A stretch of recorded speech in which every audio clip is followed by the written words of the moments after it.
Ninyo, huwag ipaliligo sa mukha. Baka gawing, anong tawag dyan? Facial. Parang si Cleopatra. Hindi. Itabi ninyo yan para sa anak ninyo.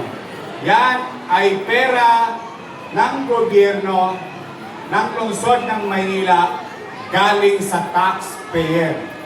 Bagay na palakpakan natin ang ating mga taxpayer. Ito po ay sinabi nila na dapat yan, ang ibibili ko dyan ay imported na gatas. Pero, mas minabuti ko na sariwa, ligtas, malinis at maayos na gatas na produkto mismo ng ating mga magbabaka sa Pilipinas. Kaya ang gusto ko, mga nanay, sinong kasing gitara ko rito? Nasa mga. Ayan, mga batang nutriman. Masarap ba yung nata sumaraw? Kasi ako ay katulad nyo rin, produkto ng daycare sa Delpan.